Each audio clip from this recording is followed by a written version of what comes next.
But I didn't retire. My friend, I'll call her Sandy, worked at a travel agency in British Columbia, Canada. It was a small owner-operated business with the owner and 3 employees, including my friend. Everyone worked Monday to Friday from 9 a.m. to 5 p.m.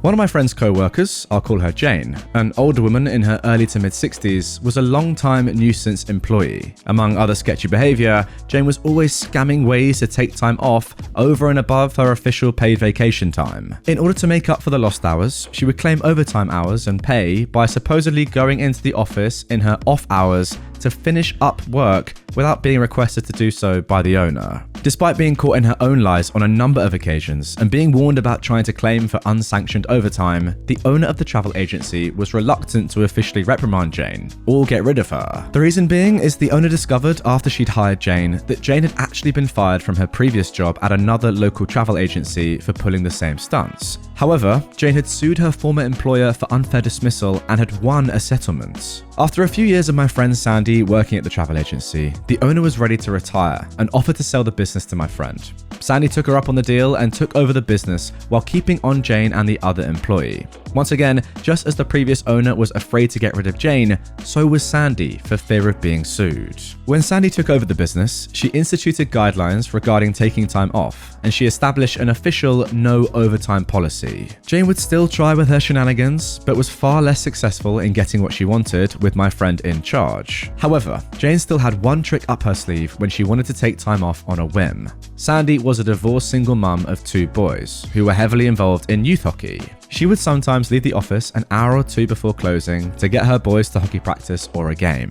In order to avoid requesting in person and potentially being denied, Jane would wait for Sandy to be out of the office to book a day off if she didn't feel like coming into work or had made plans. Sandy would then arrive at work the next morning only to discover that Jane wasn't coming in. Despite this happening a number of times, Sandy would usually let it slide since there was now a definite no overtime policy. Therefore, Jane could no longer claim to come into work on the weekend or after hours in order to try and make up for the day off. She'd either miss out on a day's pay, in turn saving Sandy money as the owner, or it would come out of her remaining paid vacation days. Moreover, 2 people in the office at one time could usually handle everything. Jane not coming in was really a no-loss situation for Sandy. There was one time, however, when Sandy was going to be away for 1 or 2 work days just before the weekend to take her boys to a hockey tournament. She told both Jane and the other employee, both verbally and in writing, that they could not book time off for the dates in question since she would be away and needed both of them in the office.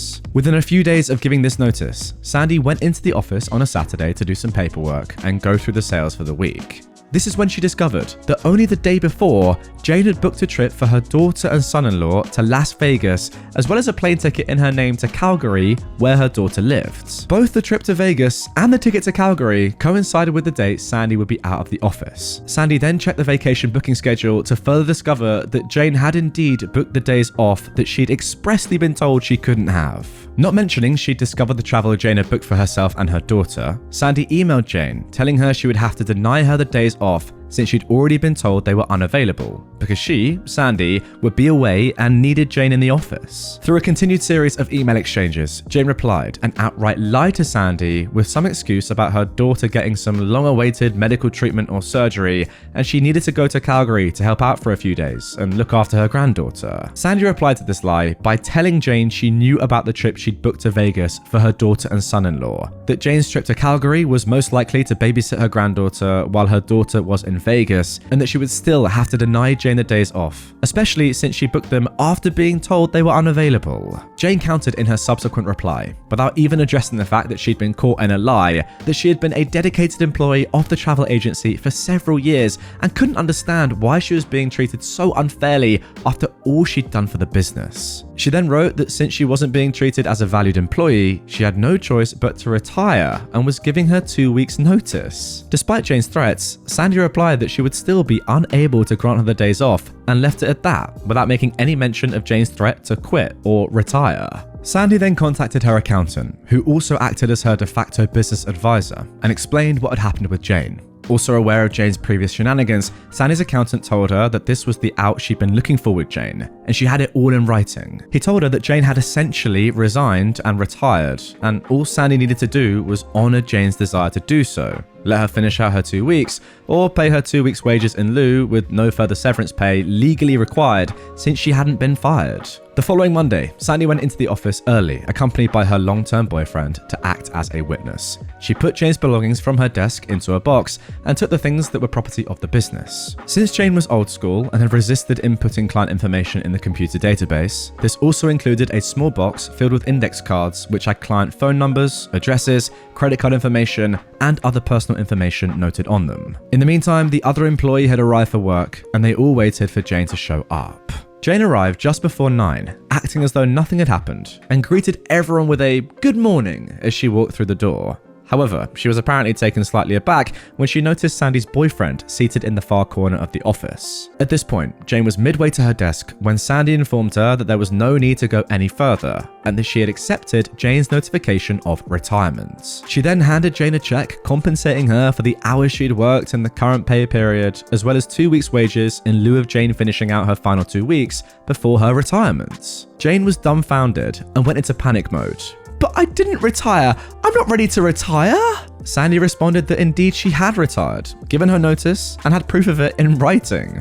All Jane could do was continue repeating, "But I didn't retire. I'm not ready to retire," while unsuccessfully attempting to get the support of the other employee who refused to come to her defense. Sandy then pointed to the box containing Jane's belongings, wished her a happy retirement, and told her to leave the office. Jane quickly rifled through the box and noticed that the small box containing the index cards with client information was not there. She insisted that Sandy return it to her, to which Sandy refused, explaining it was property of the business, contained personal client information, and that she would be in violation of Canadian privacy laws if she were to let Jane take it. Jane's shock had now turned to obstinance, and she refused to leave without the box. Both the other employee and Sandy's boyfriend had started to get involved, repeatedly telling Jane to just leave. Sandy then informed Jane that if she didn't leave, they would have to call the RCMP, Canadian Police. At which point, Sandy's boyfriend dialed 911 to inform the dispatcher of a disgruntled former employee at XYZ travel agency who was refusing to leave the premises. Within a few minutes, 2 police officers arrived, and Jane immediately ran to the door, ranting about being fired and about the missing box of client info. In order to de-escalate the situation, one police officer told Jane to come outside and explain to him her side of the story.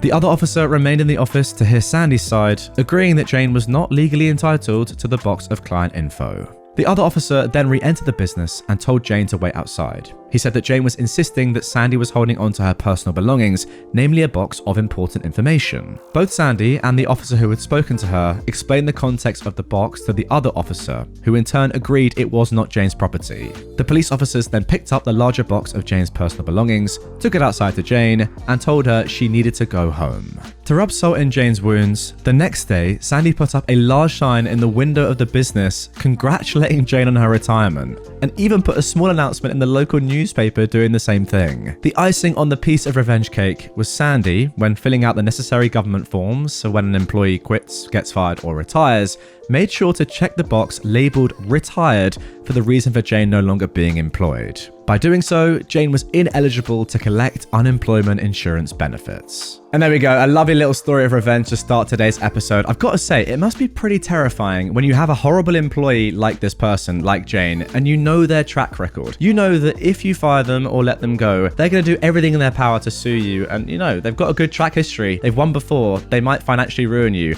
How terrifying would that be as their boss? So the fact that you have her explicitly saying that I'm going to retire is just so good. I love that you lawyered up to make sure that everything was legal. I love that you got your boyfriend in there for a little bit of muscle. And I love that he called the police as well. Because why not? Get this swine gone. You did. And now she's in the mud. Good stuff. Want some free gas? I got you, bro. So, several years ago, my friend and I, we'll call him Boris, would always help each other do the spring cleanup for our properties. This included taking out damaged trees, preparing garden plots, and taking care of our weed-infested yards. I was going to be first on the cleanup detail, so I prepared tools and implements the Friday before the big cleanup was to happen. Sharpening tools and chainsaw chains, lawnmower blade, and just getting everything in order. Among those tasks was mixing 2-cycle oil. Finished up kind of late and generally put things away for the next day. The next morning, Boris shows up with coffee and biscuits at around 8 a.m. As we were sitting on his tailgate enjoying breakfast, my neighbors ride by in their beat-to-heck Chevy Cavalier, smoking like a freight train. We'll call them Rocky and Bullwinkle. Boris and I made the usual jokes about the amount of smoke pouring from the exhaust. Dang, bet they go to the gas station and fill up with oil and check the gas. We soon finished breakfast and thought no more about it. As we begin to get the tools laid out and hash out a plan of attack, I cannot find my gas cans. No mixed gas, regular gas, or a gas can in general. That's when it dawned on us why the car Rocky and Bullwinkle were driving was smoking so bad. I'm fuming to say the least. Well, all Boris and I could do was go shopping for gas cans, gas, and more 2-cycle oil. After we returned, we saw Rocky and Bullwinkle pass by several times, but all in all, we got a lot done. The next weekend, we dedicated to clean up at Boris's. A weekend or two go by, and we have a family dinner at my wife's, Rocky, and Bullwinkle's grandparents. Oh, okay, I guess your wife is cousins with Rocky and Bullwinkle. Towards the latter part of the evening, we were having a few drinks. Most people had left, and myself and my wife's grandfather were shooting the breeze when I had to take a leak. As I was doing so, I saw a gas can with very distinct paint on it. I inquired from the old man about how it came into his possession, and he stated that Rocky and Bullwinkle left it there. I simply explained it was mine, as was another, and loaded them into my truck. It ate at me every time that POS car with my post neighbours went by. So I hatched a plan from a rotten egg. I went and bought a few gallons of gas, a few gallons of diesel fuel, and some other various oils. I made a concoction of these different chemicals and filled my new 6-gallon gas can I had to purchase. With some clean gas, I filled the lawnmower and cut some grass that evening, making sure Rocky and Bullwinkle saw me. Then I put everything away, but forgot and left that rotten egg gas can out. I got up and went to work the next morning and didn't even think to check on the can. But when I got home, I checked and it was gone. My wife informed me that my plan must have worked, as she watched Rocky and Bullwinkle go in and out with the car not only smoking, but spitting and sputtering as well. The last time they rode out, they didn't ride back in. They gave me about an hour of peace before they came over and wanted to know if I could look at the car and see what was wrong. If it could not be fixed on the side of the road, maybe tow it home. My response: I've had a long day and I've got a migraine. Maybe tomorrow. I saw the panic set in when I told them that. That's when they told me they had no insurance and it was on a main road.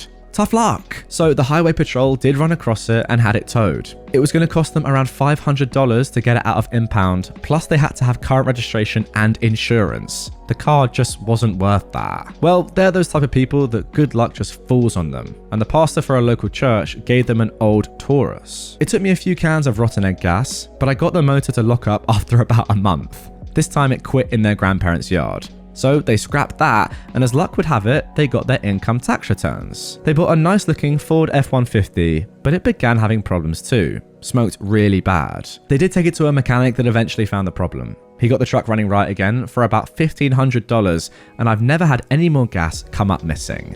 Thanks for reading. So you're telling me you totaled 2 motors and cost these guys over $2,000? Just for something that they did. That is some ProRevenge right there, and that is what I love to see. You know what's mental is it took them a long time to realize what was going on there. It took them 2 cars, plus kind of their first one, I guess, as well, to understand that they were just being absolutely done by you. You knew what they were doing the whole time, and to be fair, good karma for stealing. You shouldn't be allowed to get away with this, and they didn't. I really wish that I could have been a fly on the wall in that mechanic garage when the mechanic told them what was going on and what gas they were really using. Can you imagine their reaction in the full knowledge of knowing that you were the one that they'd taken the gas from and being like,